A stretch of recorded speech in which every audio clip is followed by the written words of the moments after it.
Pep, on Gabriel Jesus, when you were deciding, or the club was deciding to sign him, was there ever any worry that the physical side of English football might be a problem for him, because he seems to have adapted very quickly to all the unique problems of English football? Yeah, I said before, always when you buy a player, always you are expecting the best and going to adapt and quick. But we never know until he starts to play. But we cannot forget, it's just 3 games, so 2 games and 8 minutes, so it's not, but we knew that he was physically strong, he's a fighter, and he's 19 years old, and the Brazilian guy is physical. Of course, all the people talk about his technical skills, but especially what I play with the many Brazilian players in Barcelona, I was manager with many Brazilian, the biggest quality is how strong they are. Fernando is a good example of that. How strong, how their body is in that case, they're amazing. And we didn't have doubts about his physical approach about that. And after the quality, how insert of the team, most of the times it depends on how you open mind it is. And he arrived, and immediately after 1 or 2 days, he asked a teacher to start to learn English. That counts a lot. That means a lot. How to be involved and settle, and when the people on the pitch are talking about, he can understand that, and that is a good sign for us. Because the Brazilian football can be quite physical as well, so you had already seen that he would have the strength. Yeah.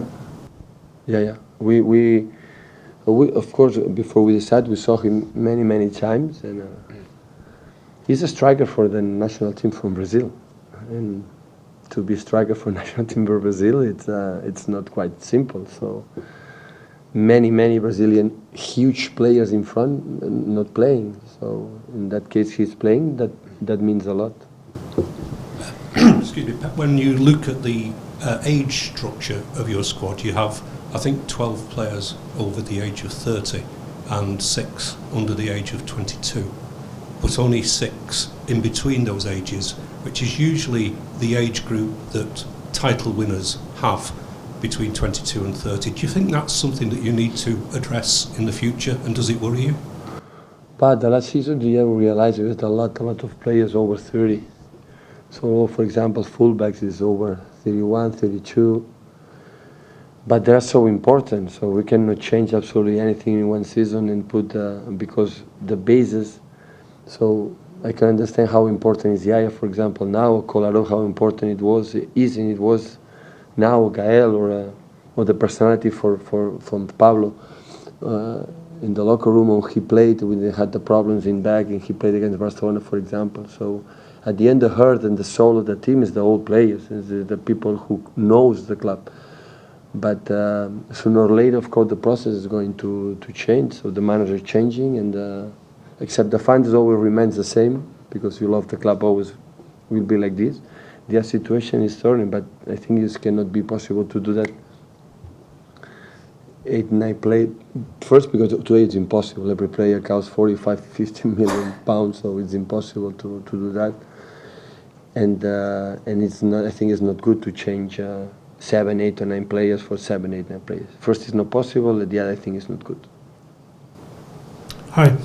You have a relatively comfortable period coming up for the next couple of weeks. You want to play 1 game per week. Is it important to take maximum points before the Champions League starts up? Yeah, of course.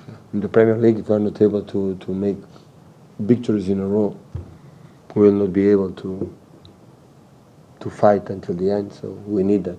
So we start good, we make a good 2-3 games, and after inconsistency. So we want more points away than the home. So that means a lot. When our pitch and our home will be stronger, that didn't happen because we drop a lot of, especially the period in Everton, Middlesbrough, and this kind of games. And we were unlucky against 2 important games against Chelsea and Chelsea for many other reasons, and Tottenham were unlucky. So with that points, we will be there. So it's a little bit because away we were stable. We compete really good. In many stadiums away. Hi, Pep.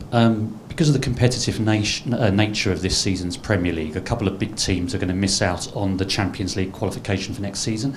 How much of a disaster would it be for Manchester City not to get into next season? How much? How much of a disaster would it be? Disaster? Or how bad would it be for this club not to No, get into disaster the is Champions better word than bad. League? But have you even contemplated that it's possible? Yeah, it's possible, yeah. It's possible not qualify. Today we are not in the Champions League. How would that make you feel if that happened?